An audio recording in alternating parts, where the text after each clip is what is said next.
শতাব্দী Bengali কিচেনের সমস্ত বন্ধুদের স্বাগত জানিয়ে আজকের রান্না শুরু করছি।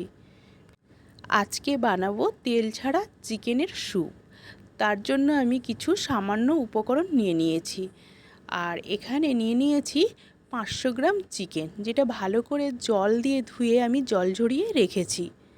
আমার হাতের সামনে যে কয়েকটা সবজি ছিল সেগুলো আমি ভালো করে কেটে নিয়েছি। সবজির মধ্যে নিয়ে নিয়েছি পেঁপে, আলু, গাজর, টমেটো। আপনারা এখানে বিনস, বিট এগুলো অ্যাড করতে পারেন। এবারে আমি তেল ছাড়া কড়াইয়ের মধ্যে ফোড়ন দিয়ে দিচ্ছি তেজপাতা, গোটা গরম মশলা, সাদা জিরে আর গোলমরিচ। এবারে দিয়ে দেব লম্বা লম্বা করে চিড়ে রাখা রসুনের টুকরোগুলো। হাফ কিলো মাংসর জন্য আমি 7-8টা রসুন ব্যবহার করেছি। আর ঠিক সেম কিছুটা আদার কুচি আমি ওই রকম করে লম্বা লম্বা করে চিড়ে রেখেছিলাম। আর দিয়ে দিচ্ছি ডুমো ডুমো করে কেটে রাখা পেঁয়াজের টুকরোগুলো। স্যুপের জন্য এইরকম একটু বড় বড় পেঁয়াজটাই কিন্তু ভালো লাগে।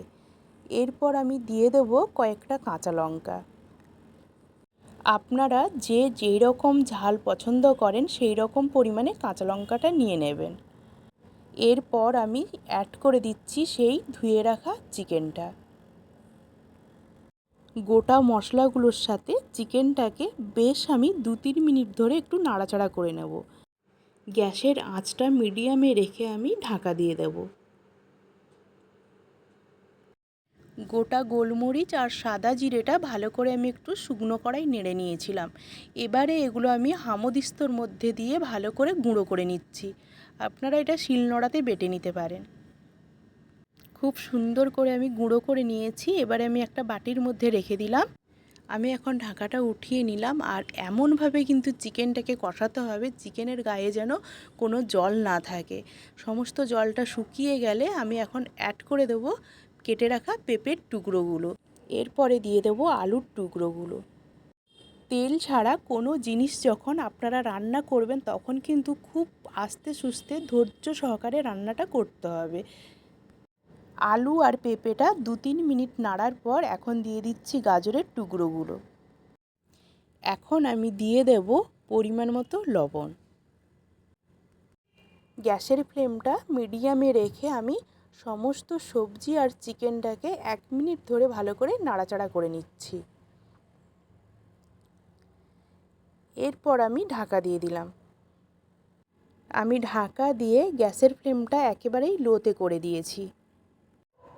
3-4 মিনিট পর আমি ঢাকাটা উঠিয়ে নিচ্ছি। লবণ দেওয়ার পর আমি আঁচটা কমিয়ে ঢাকা দিয়ে দিয়েছিলাম বলে দেখুন চিকেন আর সবজিটা থেকে অল্প একটু জল ছেড়েছে। এই জলটা ভালো করে কিন্তু নাড়াচাড়া করে শুকনো করে নিতে হবে। জলটা শুকনো হয়ে গেছে। এখন আমি অ্যাড করে দেবো কেটে রাখা টমেটোর টুকরোগুলো। টমেটোটাও আমি 2-3 মিনিট ধরে ভালো করে ভেজে নেব। এখন আমি স্যুপের জন্য নিয়ে নিয়েছি বড় বাটির 1 বাটি জল। আপনারা আপনাদের পরিমাণ মতন জলটা নিয়ে নেবেন। এখন আমি গ্যাসের ফ্লেমটা কিন্তু একেবারেই বাড়িয়ে দিয়েছি, বাড়িয়ে ঢাকা দিয়ে দেবো। স্যুপটা ফোটা অবধি আমি গ্যাসের ফ্লেমটা হাইতে রেখে দেবো। এই বাটির মধ্যে 1/2 কাপ জল নিয়ে নিয়েছি আর নিয়ে নিলাম 1/2 চামচ কর্নফ্লাওয়ার। এটা ভালো করে জলের মধ্যে মিশিয়ে নিচ্ছি।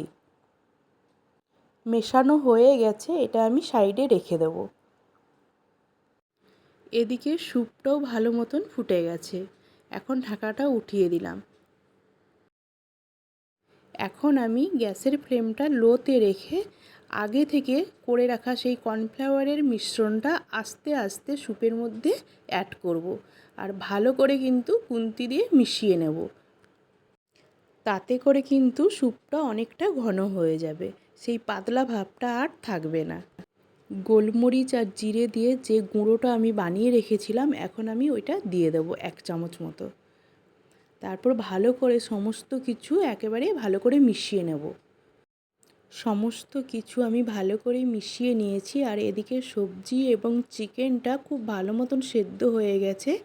তো এখন রান্নাটা একেবারেই কমপ্লিট। আমি গ্যাসের ফ্লেমটা অফ করে দিলাম আর গরম গরম সার্ভ করে দিচ্ছি তেল ছাড়া চিকেনের স্যুপ।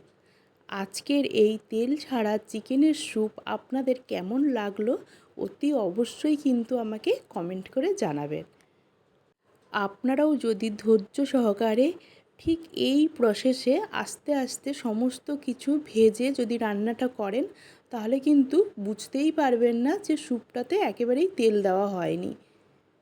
চিকেনের গায়ের জল ছাড়াও অবধি কিন্তু চিকেনটাকে খুব ভালোভাবে ভেজে নিতে হবে।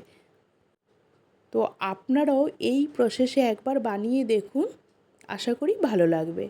আর ভালো লাগলে আমার চ্যানেলটিকে সাবস্ক্রাইব করবেন এবং রান্নার নোটিফিকেশন সবার আগে পেতে পাশে থাকা বেল আইকনটি প্রেস করে দেবেন।